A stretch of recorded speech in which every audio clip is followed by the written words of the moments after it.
Good morning, everybody. It is finally Owl Pellet Lab Day. I know you guys have been excited about that ever since you got your owl pellets last week. So we are going to talk through what you'll be doing on your own today to introduce yourself to the lab. And then tomorrow, Thursday, is when you'll actually do the lab itself. So I'm going to present over to the things that you'll be doing on your own today. Really quick little video here. You're just going to be, I'm sorry, this is the wrong one.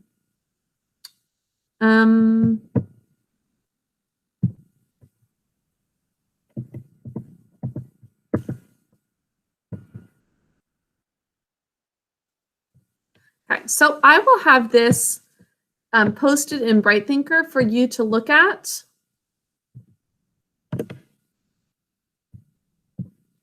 As much as you'd like to kind of play around with this website, it's a virtual owl pellet website, and it starts off with some information about what a pellet is.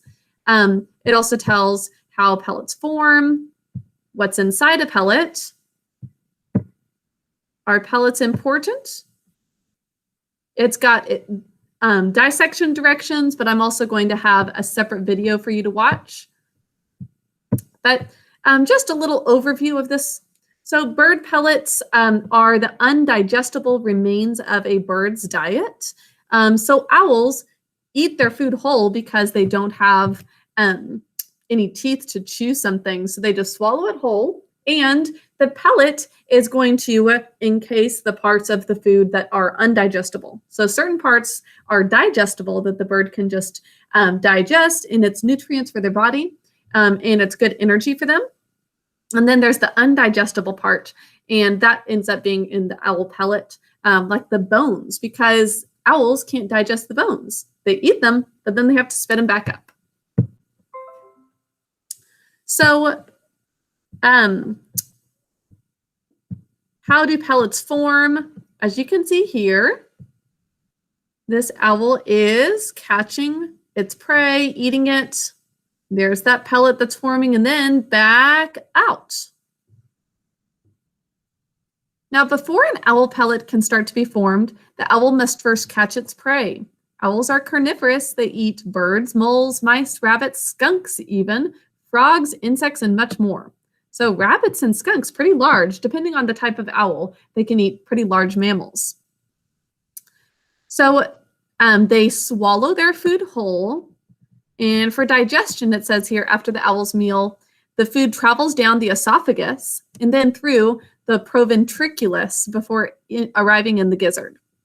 Once there, the meal is separated into two parts, the digestible part and undigestible. So undigestible is what ends up getting regurgitated. Holding the pellet after the gizzard has formed the pellet, it then pushes the pellet back up in the proventriculus. Here the pellet is stored for several hours. Before the owl eats another meal, it must regurgitate or throw up the pellet inside the proventriculus, since this would block the next meal from going to the gizzard. The final step for the owl is regurgitating the pellet. While the owl is regurgitating the pellet, it looks like it has a difficulty time breathing. Once the pellet is ejected, the owl settles back into a comfortable position though. So what's inside it? You'll be able to see in the lab tomorrow.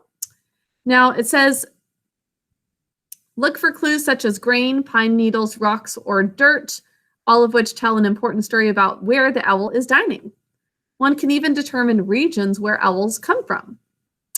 What's on the inside can also tell us many things about owls, mainly dietary. The most common diet of a barn owl is the common vole, which represents about 80% of their diet.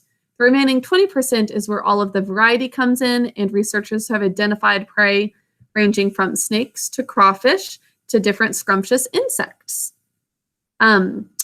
Dissecting an owl pellet can also reveal that owls eat other birds.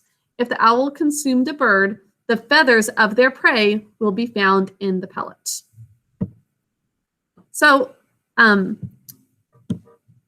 I'll have you watch a little video about owl pellets as well, and you'll be doing the lab itself tomorrow. So this is just a little introduction day. You can start looking at your supplies.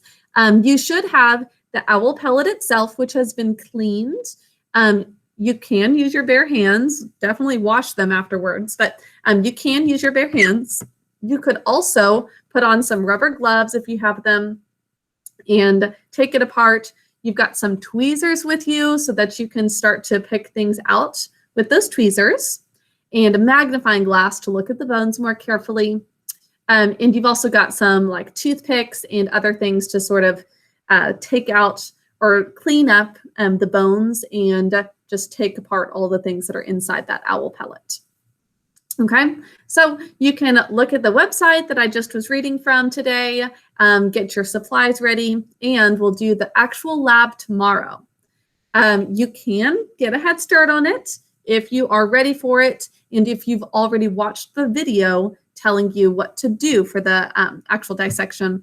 And there's going to be a lab page to do along with that as well. So you'll need to have those specific guidelines before you start, so you know what you're looking for as far as the bones. Okay, I hope you guys enjoyed this. I will talk to you about it later, and have a wonderful rest of your day. Bye.